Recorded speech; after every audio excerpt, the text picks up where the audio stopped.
My brother. What's up, family? I'm good. I'm good. First of all, let me start. I want to welcome everybody to Conversations with Al Mecca. Today's guest is none other than Canton legend, comedian Marcus Martin. My man, how are you doing today? Good, man. Legend. I appreciate that. That's dope. You've been putting in work, man. You've been earning your stripes. Yeah. I've been doing it for a good 7, 8 years. Okay. All right, let's take it all the way back to the beginning. You grew up on the southeast side, right? Yeah, Canton, Ohio. Yep. Okay. So, was there anything during your youth that inspired you, that made you think you want to hop into comedy? Um, I probably say a lot of it came from poverty, you know what I mean, not having nothing and going to school. I can remember, especially like middle school, only having like a week's worth of clothing, you know what I mean? And especially when I transitioned from Hartford, when we was wearing uniforms and that's all we had, to going to school with no uniforms, to only having a week's worth of clothes, and had to really, like, you know what I'm saying? Like, this week I'm gonna wear the pants with the shirt. Next week I gotta wear this pants with that shirt, and trying to, you know what I'm saying? Today I'm just gonna wear a plain t-shirt. You know what I mean? So instead of like people, how to become friends with people, I use my comedy and my laughter. You know what I'm saying? That was like my way in. You know what I mean? To be cool and not get cracked on and talked about. Yeah. I think you broke up for a second there. There we go. So, and you know, that's how it is growing up in the hood, though. It's like, man, you get cracked on, you give it, take it. Right. We got you back. We got you back. You good? Yeah, definitely. Just going. Okay, so you say it just started out growing up. So tell me about your household. I know you have a twin, right? Yeah. Okay, so how was the family life? We growing. Oh, my twin. For the most part, it was me and him growing up. Then my sister, my little brother, my mom, single parent home. She, you know what I mean? Same story as it always goes. She at work, pops ain't at home, and you know what I'm saying. Got to be the man in the house early. I was the oldest. You know what I'm saying? So just had to figure this whole thing out. Just me and my twin. Thank God I had a twin. You know what I'm saying? Because it was like sharpen each tool. We were sharpening each other tool as becoming a man. You know what I mean? Like, we seen the gangs from Rated R in the Southeast and all that, and we was like, no, that's what not to do. You know what I mean? And we kind of kept each other in line. Like, you know, you get grades, I want to get good grades. You know what I mean? So it was a lot of that, like, good competition between each other. Like, you know what I mean? We gonna take, and if we messing up, like, no, that ain't the route to go, bro. Like, so just me and him for real. That's a very unique situation, man. You know, to have somebody by your side, like, nah, man, you going to the left and they pulling you back in. That's a beautiful thing. That's definitely a beautiful thing. Now, you got into a little trouble, right? Yeah, definitely. Okay, so what did you learn from that experience, that situation? Uh, Shout out Errol Champ real quick. Errol Champ, what's up, family? Yeah, man. Hey, yeah, Errol been doing this thing too.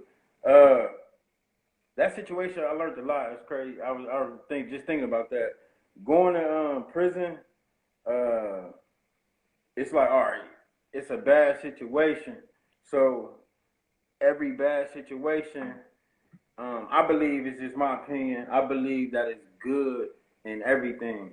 So no matter how bad the situation is, and even if it's like a great situation, it's still bad there, but who seeks out the bad? You know what I mean? So it's like, all right, I'm in this bad situation, but what good can I get from it? What can I learn? Like, obviously, I can't go home. I can't be with my kids. I can't do that. But what can I learn from it? What can I gain? You know what I mean? How can I be better instead of just really letting this get to me? Because I was stressed. I was depressed at first. It was sad. It was a dark tunnel in the beginning. Right. How long did you sit it down? 15 months. Mm. So you just away from everything and just like, all right. So now you're sitting in there, you're trying to figure out what do I do next. So how did you come to your conclusion of what you wanted to do once you got up out of that situation? Uh, what it was for me when I was in there, I was focused on like day to day right now, and as far as what made me start thinking about next as far as comedy because I actually did a show in there, which was crazy. You know what I mean? I used to tell people I'm a comedian, and they're like, "Man, we will, do comedy." I'm like, "Well, I need a show. I can't really. I'm not the type of person to be like right now tell you a joke. You know what I mean? Because in my real life, like I'm serious. You know what I mean? Like people misconstrued that.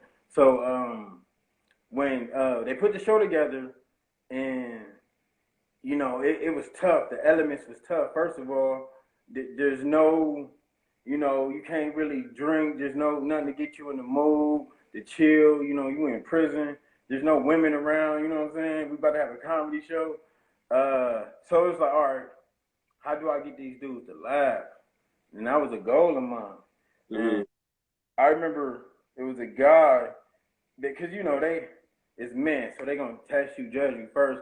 And there's a dude, he came to the show, he was just sitting at the door, and I'm like, man, if I can get him to sit down, because he stood at the door for a good 2 minutes. I said, if I can get him to sit down, then I got something going. Like, and it took a minute, but he actually sat down, and I was like, bad. That was, and then from there, and then hearing like when I used to call my sister and talk to different people, my mom, and just hearing what people at home in the streets were saying and the buzz, and it was like I realized at that moment that this thing I started was bigger than me, and I gave God the praise for that. I said, wait, I can't quit even if I wanted to. You know what I mean? Like this is really bigger than me at this point. Like the city, like yo, we can't wait till we hear you again. Wow, that's dope. So let me ask you this. You in the joint. What type of jokes are you telling these cats? Because it's just all men. So they stressed out and all that. What type? Do you remember the routine or? Um, I remember the joke we made the dude sit down. I actually Okay. still say the joke now, but it was about my stepson. My stepson, and I go into it's about little Tay Tay, and and I just talk about it, and growing up and being a stepdad, you know what I'm saying, like a lot of times we don't like who wants that? Like, oh yeah, I'm about to take on another child and I already got kids. But sometimes God just choose you and it's like, all right, look, I'm gonna roll with it. So let me talk about this experience though and just going through it and making light of it. Like, yeah, yeah, yeah, that joke right there. That's That's what's up. Cause man, like for real, it's hard as hell being a step parent. I was a step parent at one point in time, and man, it's a lot. It's a lot. yeah, definitely it's a lot of work. All right. So you you went through that experience. You home. You touched down. What was your mindset? What was the game plan? um For me, it was one spend as much time with my kids as possible. It was I was really honestly focused on that. That's what I was on. It was like I owe it to them. I miss them, and I really honestly wasn't worried about comedy. And it was my comedic friends that kind of pushed me because I was gonna give myself about a month or two before I even touched the stage, and they was like, "Nah, you need to do it now." So shout out to Prince James and Tone Tone. They was like, "No, you knew." So within like maybe 2 weeks, I was on stage, and to be honest, that show was horrible. I told them, let me quit. It was horrible. It was horrible. But I had to, yeah, figure it out because all right, going back before it was messing up, going back when I first got into this, fam, like I ain't had nobody to go to. Like, how do I do comedy or how do you do it? There's not even no place in Canton I can go to and do comedy at the time. It was just like jumping into it head first, not knowing what I was doing. Mm. So coming home, it was the same feeling. It was the same feeling. I was like, man, how do I figure this out? And I ended up going to Dallas. I had a show in Dallas, and it just kind of clicked. It just came to me. Like sitting there watching them do it at I believe at Hyena. Yeah, the club Hyena, and sitting there watching them, it's like, oh, this is how you do it. Oh there it is. Okay. So you sitting there taking notes and studying, like, okay, and you just made it pop. Yeah, and it just clicked to me like, okay, this is how you do it. This is how your timing should go. This is how your cadence should go. Your stage presence. You know what I mean? A lot of people think it's just getting on stage and making people laugh. No, it's really systematic flow to it too. You know what I mean? How you moving in and out of jokes, and then your topics you talking about. Like you don't want to be all over the place. You kind of want to, cause you want people to sit, sit for an hour and watch you. So Right. you got know how to do that. See, to me, I think that's what's amazing about comedy, because to be able to sit down and write a joke in an unfunny moment, that's a gift. You know, like so what? You're just sitting at the kitchen table and then you just go. How do you come up with your routine? My material, I would say experience, day-to-day life. You know, sometimes I do sit down and write because that's the discipline. That's how you get better. I never want to take away from that. But a lot of it come from I had to get on stage first. You know what I mean? And then work it out from there. So I know this ain't gonna be funny. This is the first time I ever did it, and then it's like, okay, then I'm gonna come back next time. This add this or take this out or this how you make it better. You know what I mean? Mm-hmm. Like I kind of pride myself in that. Like I can sit. I think I can make any comedian better, so I can sit back and be like, this what they did wrong, or this what they can do. Like I like watching amateurs because that helps me get better. It's like, oh, this what he did wrong. This what not to do. You know what I'm saying? Teacher. Okay, yeah. So That makes sense. I've never heard nobody say that before. They prefer to watch amateurs. That makes a lot of sense. Yeah, because the professionals watch them, but it's so perfect that you won't see the imperfections unless you like, you know what I mean? They edit the imperfections, so you really won't see it for real. Right. Because they've been doing going at it so long that experience, they know how to smooth it out to where the amateurs is trying to figure it out. Yeah, definitely. So what around here, what's some of the places you performed at? Man, everywhere. The Palace, Civic Center, Buzzbin, Old Timers, Brick City, man, your cousin's house. You done did family barbecues. Barbecues, people's basement, like, and shout out to the city for real, because like, man, people have been real supportive and inviting me in their house or inviting me to their mom's birthdays and family gatherings, and I'm like that's dope. Like, yeah, I'm gonna come do it. Like, let's go. Now, you know, Canton, Ohio is known for athletics, football, hoop, a little bit of baseball, whatever, some track. Who are some of the comedians that you felt was up and coming that you was checking for? You know what I'm saying? Like, ooh, I hope they take this serious and make this thing work. From here? Yeah, from Canton. From here? Definitely my man Tim. R.P. Tim. Oh yeah. Definitely Tim. The story how we met was at the Cantonian. He came to the Cantonian. Shout out to Mr. West. He was like really one of the first ones that believed in me, was like open doors. So shout out to Mr. West. Tim and my homegirl Megan and Raisha. Right? Mm-hmm. I had to give it to them. Tim wanted more so to put on for the city, and that was his focus, and that's what he did as far as, you know what I mean, hooches and having venues for us to perform at and making sure people come and the seats was filled up. And then Megan, when she came in actually around hooches, when we was at hooches. She came in around that time once me and Tim got things going, and her and Raisha was so funny, but it was natural. I can tell they wasn't even writing jokes. Like, Okay. going up there.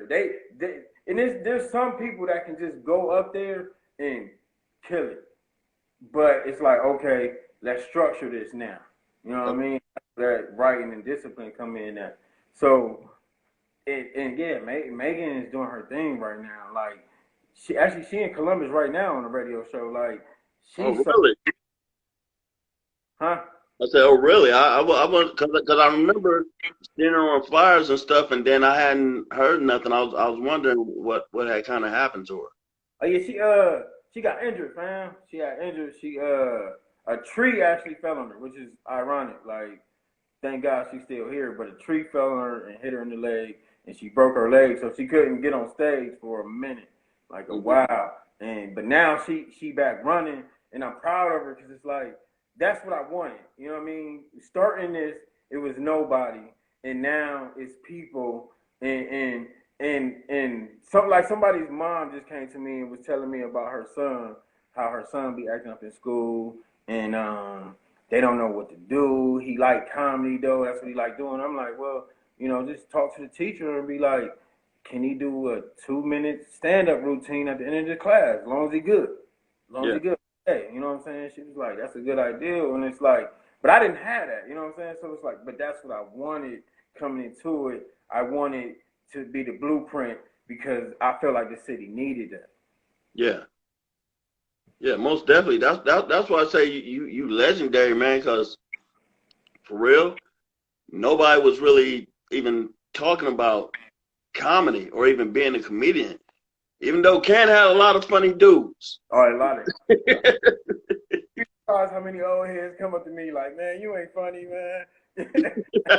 I'm funny, man. I get on stage and I have everybody cracking up. And then a lot of them, so they salute me because they be like, man, I just couldn't do it. I couldn't get on stage. I don't know how you do that. Yeah, yeah. Because it's a whole different world. Like whether you're doing comedy or like even hosting events, anything. It's a whole different world when you get in front of that crowd. You know what I'm saying? Cats think you ain't on the corner no more. You got to go ahead and produce now. Yeah, especially when you're in a room full of strangers and it's urban crowd, man. Hey, black people like this. Look, this is my last $25. You know what I mean? I could have spent this on diapers, anything else, but I want to have a good time tonight. You better be funny. I'm coming to rock with you. You better make it worth it. Yeah, better make it worth it. And dudes be like, hey, I got my girl here. You know what I'm saying? I already spent.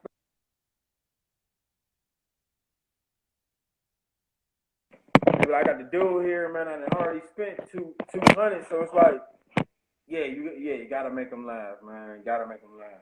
So what was your most the most trying spot you ever performed? Like your the toughest crowd, like you up on stage, like these cats is not going to crack, but you finally broke through on them. Like what was your toughest crowd, in your travels?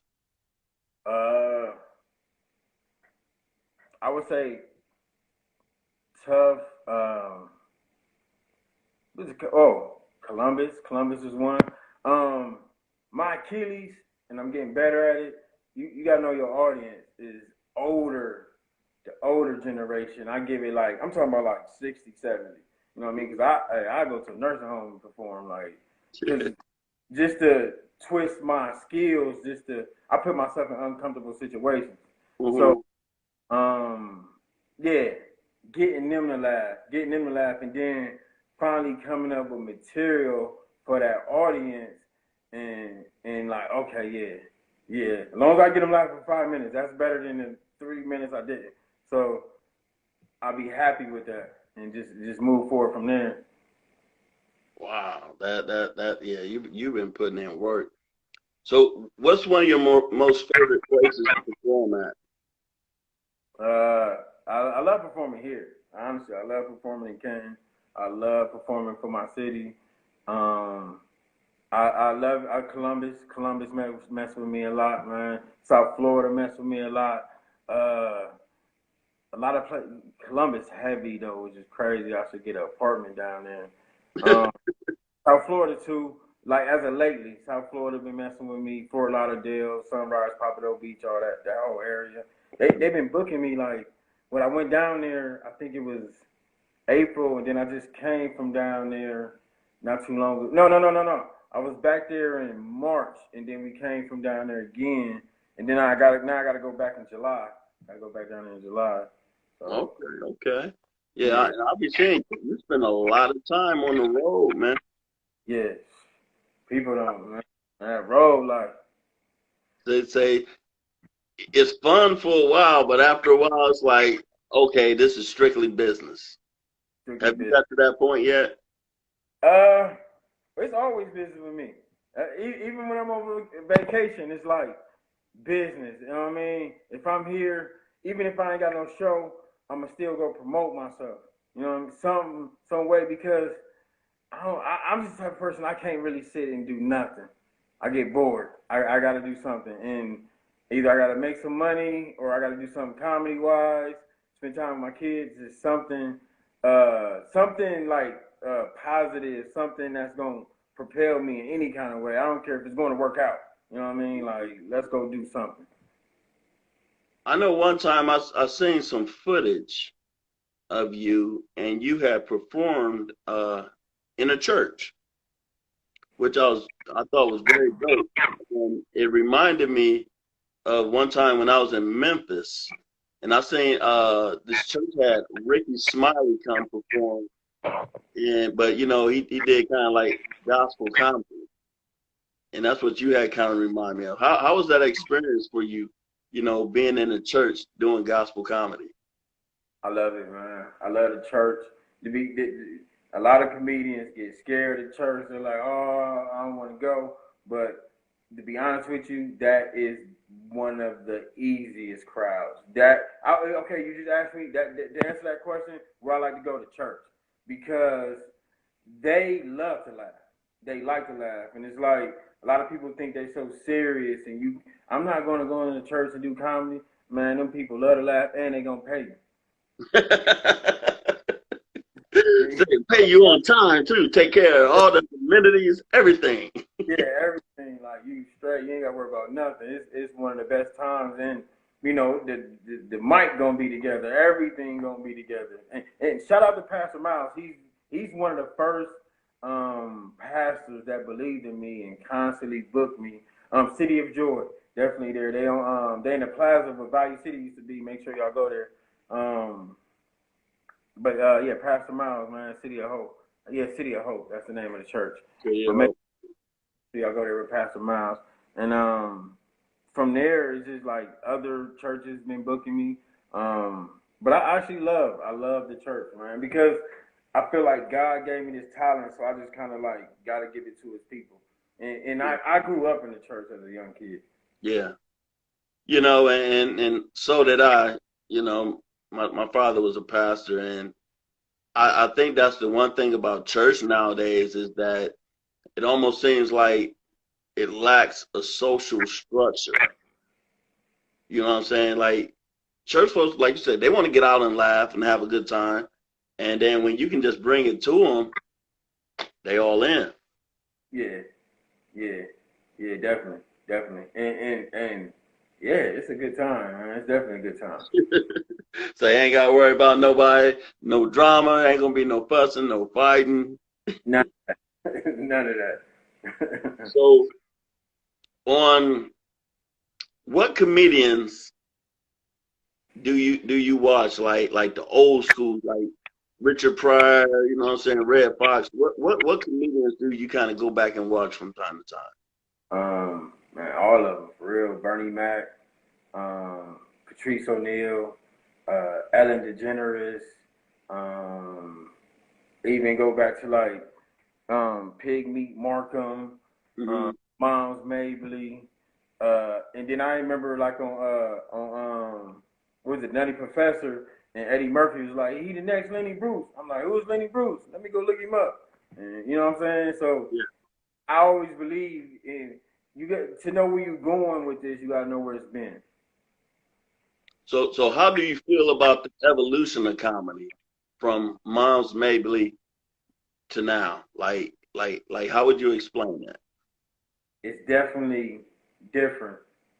Like this generation, if you ask somebody, a lot of times I didn't ask people, they be like, I don't think Richard Pryor is funny. I don't think he's like, how do y'all call him the GOAT? You know what I mean? I think somebody like Kevin Hart or Cat Williams is funnier than him. And that's the thing with comedy. It everyone has their time. And what's funny 10 years ago, what's crazy, it moves so fast. What's funny an hour ago might not even be funny now. You know what I mean? Mm-hmm. So that's just how fast it moves, and that's why you got to stay in the comedy clubs because once you doing comedy is like riding a bike for real.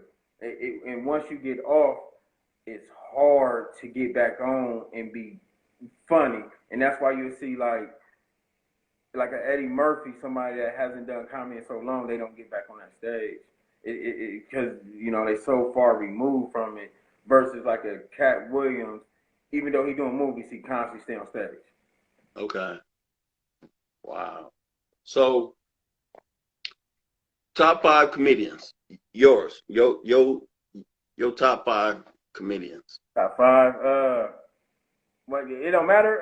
All right, I had to go. Jerry Seinfeld. Jerry Seinfeld. Just for the fact, watching him, I learned how to do bits. But I'm more like I like to watch amateurs, like my people. So I had to go like Mark Gregory. That's Dick Gregory's nephew. He from Dayton, Ohio. He stay in New York now. Oh, And well, okay. yeah, and Mark has always been like instrumental. I remember meeting him when I first started, and we both. I think he probably was doing it about 3 or 4 years prior to me, but meeting him and it was just like open doors. He was one of the first people I called. It was like, how do I do a joke? I don't know how to write jokes, man. Can you teach me? Mm. I don't know what I'm doing. My dude, Big Chevy, shout out to Marlon Ivy. I had to give it to him. Three. I don't know. You know what I'm talking about. You know Chevy? Yeah, I've heard the name. I'm not real familiar, but I've heard the name. Yeah, Chevy, man, that's my dude. Like, I when I first met him, I was like, okay, this dude is a star. Like, he gonna be something, and I'm not as good as him. I see a lot of comedians get afraid or don't want other people around them that's funnier than them. Mm-hmm. They want to be the show. Me, I want the funniest cat in the room around me. You know what I'm saying? I want the funniest dude with me. I don't care how funny he is, how funnier than me he is. I want him with me because I want to get to his level, if not better. Mm. Iron So sharpens iron. yeah, iron sharper iron. So that's why I keep Chevy around. His timing is his joke, man. That dude is amazing. I didn't seen this dude make people throw up in tears. So Seinfeld, them three. Then I had to go Cat Williams. Definitely had to go Cat. I love how his body of work and how he owns everything too. How he constantly grind. I love Cat Williams grind. And then this might throw you though, but I love Ellen DeGeneres too. Okay, okay. Ellen is dope. And why I say hers because she surprised me. First of all, I'm like, oh, she a comedian. Let me watch her, and I was like, wow, she actually like funny. And that's I think that's what's amazing that you have like a range. You know what I'm saying? You didn't say the typical names or whatever. You know what I'm saying? I see a range of comedy, so I would take it that you pride yourself on being very broad as Yeah. far as your your comedy and being able to like, okay, I can go this route for this type of audience, this route for that type of audience. Maybe you might have a more white audience, from time to time. Yeah. What's the whitest audience you ever performed in front of? Oh man. What did my brother say? We was in Indiana. Shoot, what's the name of that city? Oh, what's the name of that city? It was a hick town. I forget exactly where he stayed in Indiana, but it was nothing but white people. I'm gonna think it's gonna come to me. But yeah, yeah. I was actually kind of nervous too because and where it's at, that's where the Ku Klux Klan kind of originated, and there. Like when it's gonna come to me, what part of Indiana did he stay in? because I didn't went out there a couple times. Like it's so crazy out there, fam. When I went to a bar with another comedian friend, they came up to me and was like, if anybody say something to you, let us know. And I was like, what? Wait, why? Like, why would somebody say something to me?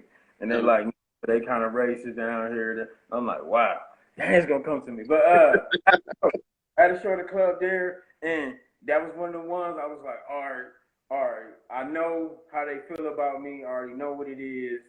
But if I can get them to laugh, and it was funny too. It was funny because after the show, nobody said nothing to me before the show. Nobody shook my hand. Nobody said nothing to me. After the show, everybody came up to me and said something, and I was like, "That's the goal. That's the goal." Like you can't be that racist. You still laughing and shook my hand afterwards. That's crazy. So you up on stage in front of a bunch of white people. What were you spitting? Like what type of jokes were you telling these guys? Did you like, all right, I don't have to go into this bag or that bag? Like where were you at with it? It's definitely a certain bag, man. Like you get that audience and it's more like you can story tell, you can come with the little corny jokes as far as like let me see something corny. I say like all right, like I talk about how fat I am and how the doctor was like, Marcus, you can't eat no more fruit. And I'm like, all right, you know what I'm saying? I ain't never like carrot cake anyway, but I'm gonna start eating like, stuff like that. And just Okay. Yeah. The nice little simple jokes. You're like, all right, I got this. I got them on the ropes. then hit them with a long, rope a dope story tell. You know what I mean? And they give you more. You got more time to, and you can be more patient. Is what I'm saying. You know what I mean? You don't have to feel like you got to rush. But with an urban crowd, hey, you got to be Mike Epps. You got to keep coming. You got to. Yeah. They want you to be like somebody like, yo, I'm Marcus. I'm doing me. Like I'm not Mike Epps. I ain't none of them.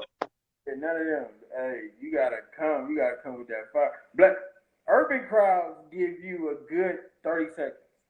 If you ain't funny in 30 seconds, it's gonna be hard. And depending on where you go, the bigger the city, like a Chicago, a Cleveland, a LA, New York, places that didn't hurt it all. Oh yeah, you ain't getting that crowd back. You got 30 seconds. If not, you ain't getting them back. Wow. Now, in your comedy, I know some comedians are very political. Do you get into politics in your comedy much? I would say if it affects me, as far as the political side, because I don't want people to be like, oh, he's this or he's that. So, but things like a Breonna Taylor or George Floyd, yeah, we need to talk about that. You know what I mean? Or Colin Kaepernick. Like, I even got not even. I wouldn't say it's a joke, but I got material about it. You know what I mean? But that we can laugh. I'm gonna make you laugh. You know. What I mean? So, yeah, if it affects me, like definitely. Wow, because I know, like I said, a lot of guys they get into the politics and they're real slick with it. You know what I'm saying? They're real slick with it. I I think one thing that for me personally that I miss about comedy is like Def Comedy Jam, BET Comic View, programs like that. Like, how do you feel about that type of programming? I miss it. I wish it was still here. I wish it was in Comic View. I think what they did, they tried to remix it so much, it took away from the original feel of it. But that Def Jam, it's comedians to this day that still getting a check all because they was on Def Jam one time. Really? Yeah. Like I remember being in Dallas meeting Shucky Ducky. You know what I mean? I remember like Shucky Ducky, and he was one of the ones too. Because when I said I was in Dallas, that was the time where I wasn't so confident and wasn't sure of my comedy. And he noticed it. He was like, "Look, man," and then he was like, "Get this book." You know what I mean? He was one of the ones that was like, and I was like, "Dang it!" And I'm thinking, I'm like, this Shucky Ducky from Def Jam, like talking to me, like giving me the game, like Yeah. like stuff like that is just like undescribable. Mm. So, as a comedian, and you have to travel, I mean, you gotta get your bread. How do you balance comedy and being a father? Mm. How hard is it for you? Man, that's a good question. It's hard, man. Like I gotta, it's hard. I think Corona was like a blessing in disguise. Because at the point I wasn't doing nothing for probably a good 6 months, maybe longer, maybe like 9 to a year. Wasn't doing no shows, wasn't nothing open, no nothing. Um, but it helped me. I got to spend a lot of time with my kids. You know, I was able to go to take them to school. You know, we can go out to eat. We Dave and Buster's. I ain't tired. You know what I'm saying? I ain't gotta go nowhere.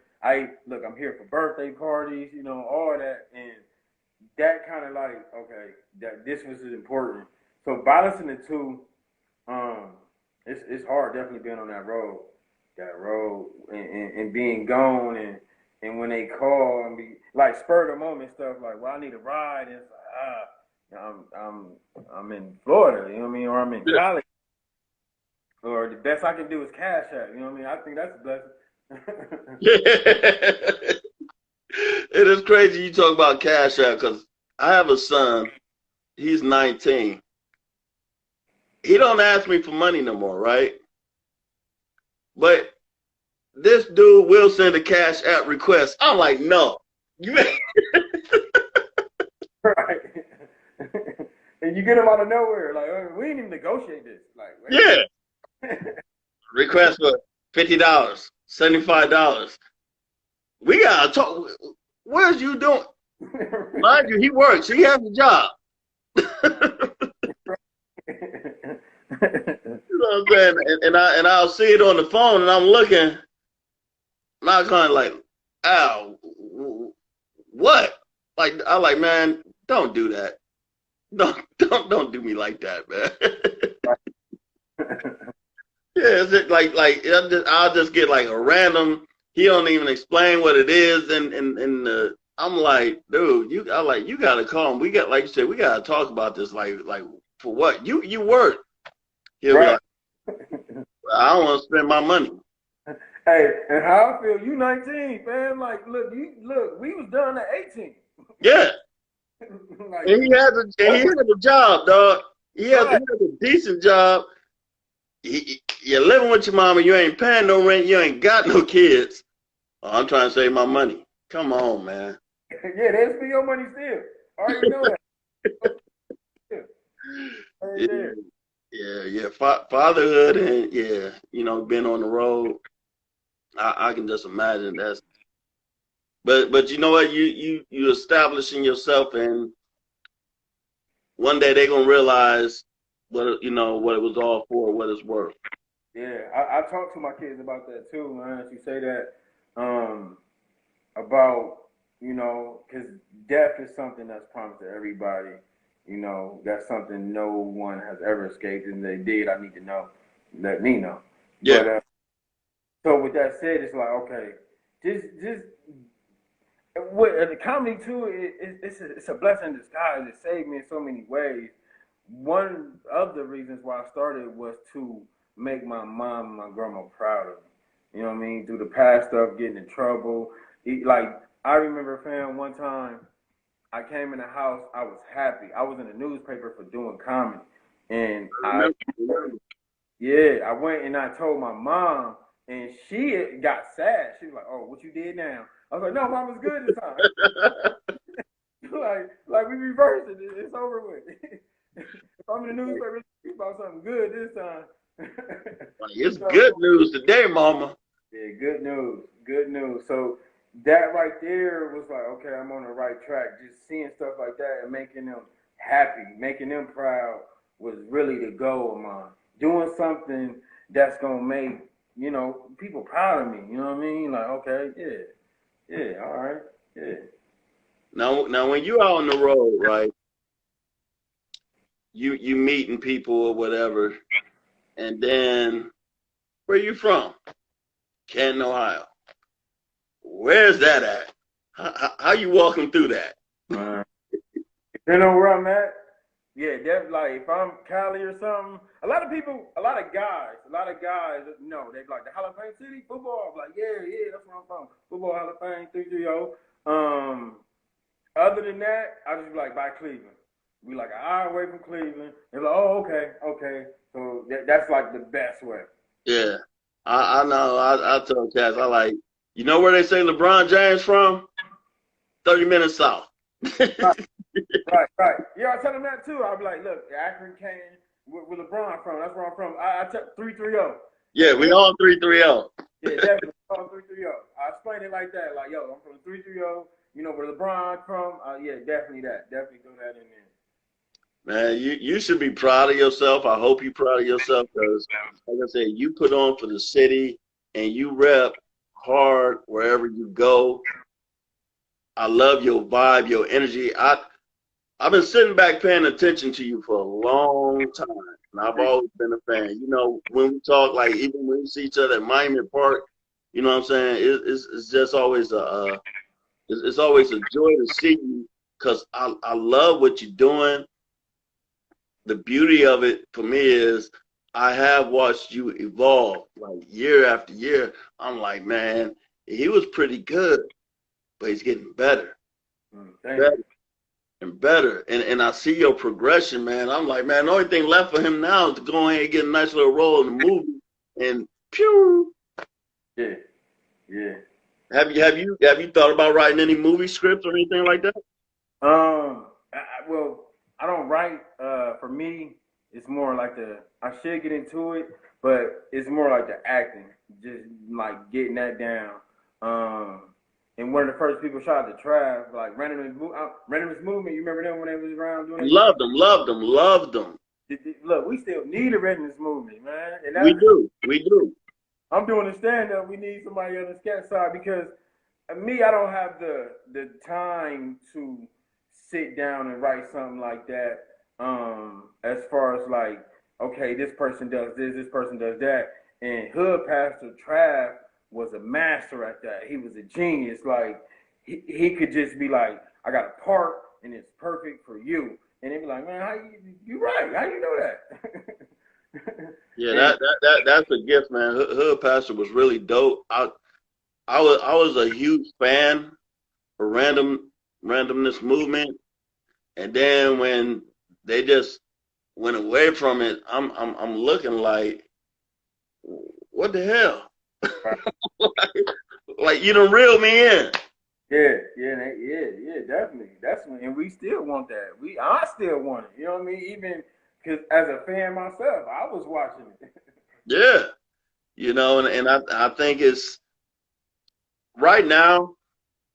I'm so into the whole independent movie, independent, just everything, music, movies, all that, because of the technology that we have now, man. And if they was just to get that back together or start all over, maybe they may need some new members, whatever it is, that could be a beautiful push.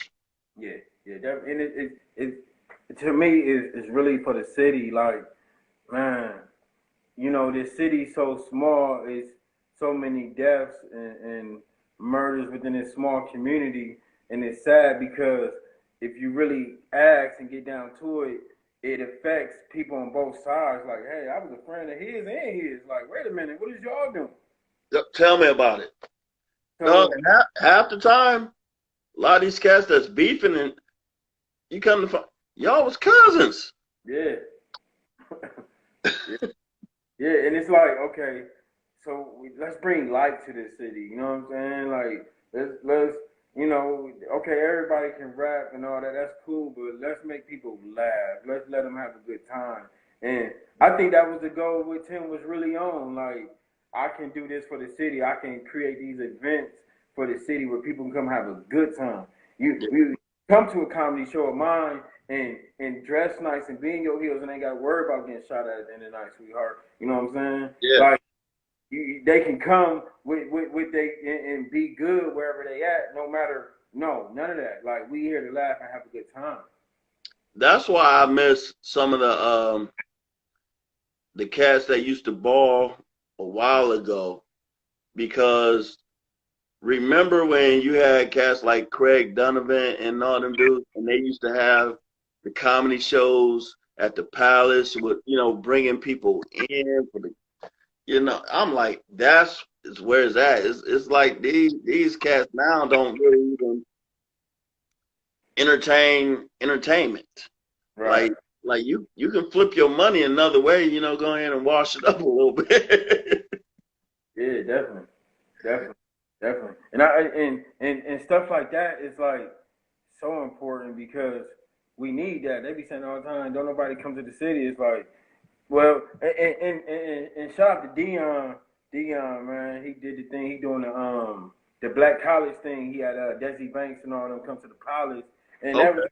that was their first run last year. And with my help, I was kind of like, okay, yeah, no, this how you sell the tickets, and like I'm willing to help because to me, like that's big. You know what I mean? I don't care what position they put me in. I'm gonna play my part and play my position because y'all bringing comedy to the city. I've been waiting on this. Like, thank you. Yeah. Like I say, people be having these parties and venues like the cabarets, because I know, how like they had an old school cabaret. Me and some of the homies we be talking like, man, maybe they should switch it up a little bit, or at least for a couple hours, maybe have like a live band, do comedy, then let the DJ have the Yeah, last 2 hours. yeah, yeah. That'd be dope. Even if it's just like one or two comedians, and then if you think about the cabarets too, you got to come in at that sweet spot. You don't want to. You want them to be in the mood, but you don't want them to get too drunk. Right. Yeah, so yeah, let them yeah, and that's how I don't know if you remember, but that's how a lot of comedy shows used to like Richard Pryor when he did his stand up when he did his live on Sunset, he had Aretha Franklin open up for him, and that's how like it never used to be comedians open up for comedians. It always was a musical act. Yeah. I never knew that, but I just always thought that was just a good fit. Like, say you have a live band, then you go to the comedy. Because, Mm-hmm. all right, people don't listen to the band. They done started getting loose a little bit. Now you had a comedian come in, he do his thing, you know what I'm saying? Then had the DJ just go ahead and end the night, and everybody just rock out and have a good time. Yeah, that's a great night. You ask me. Yeah. Yeah, hey man, I don't mind paying some real dollars for that type of evening. Cause Right. you figure it's cabaret style. You bring your own liquor, Right. which is most of your costs are going out. Plus, you're getting great entertainment. I don't know. We might have to sit down, figure, plot, and plan, strategize, see what we can make happen. I'll add a couple people or something. Yeah, and put this thing together, man. I'm definitely with it. And any help, anything I can do, I'm with it. I'm with it. No doubt. Now, for any up and coming comedian, what advice would you have for them? Uh, I'm gonna say I'm gonna say like Eddie Griffin told me. You know what I'm saying? Even down to like a Henry Welch, you just stay on stage, get on stage as much as possible. Um, Two, like my dude Rob Ward, he another dude. He from Cleveland. He a local amateur. He been on Kevin Hart, Heart of City. He traveling with Benji Brown right now, and he's Mhm. one of my close friends that I'm like always looked up to as far as he always had confidence. You know what I mean? And always had a confidence regardless. You know what I mean? Don't be with an ego, but have that confidence. You know what I mean? Because comedy, you gotta have thick skin. You gotta be Yeah, very skinned because it's gonna be people gonna boo you. People ain't gonna like you, none of that. But you gotta believe in your material, and believe in yourself. Like, okay, go back to the drawing board. What can I do to make it better next time? there it is. There it is. My brother, man, I want to thank you so much for your time. Um, this was long overdue. I wish you was doing your thing when I had Illmatic TV. Oh yeah, Matic, shout out to Matic, man. That was dope. I was a kid. Yeah. You know what I'm saying? Could have pulled you in. There's some sketches. Man, I wish I had that whole vibe like randomness had. I could have added that out. Cause like when they was doing their thing, I got to thinking like, oh, if I could just uh And I think that's one thing, especially in Canton, we have to really come together more. Yeah, definitely. I mean, Even, that's even just if been it's just to sit down at a table, let's have some drinks, let's talk. Let's just, ain't no promises. Let's just sit down and talk, throw some ideas on the table, throw some ideas against the wall, see what stick, see what don't stick, and then figure out how we can move on it. right, right. Yeah, coming together is the very most important part. They all they've been trying. Froze up for a second, sir. No, people keep calling me, but yeah, coming together is very important. Very important. You got any last shout outs you want to give to family, friends, whoever? Shout out to my family, my sister. I love my sister. Shout out to my kids. My sister booked all my flights. She's like my low key tour manager. She don't know that though. I just try to get her a great souvenir everywhere I go. Just make sure I get her a great souvenir. But yeah, definitely my family. Like doing this, especially the level I'm at, I be needing that, man. I be needing help. I be needing assistance. Because a lot of times sometimes I overbook myself, and I be like, man, I forget, because some people are caught. Like I got shows in June already, in July.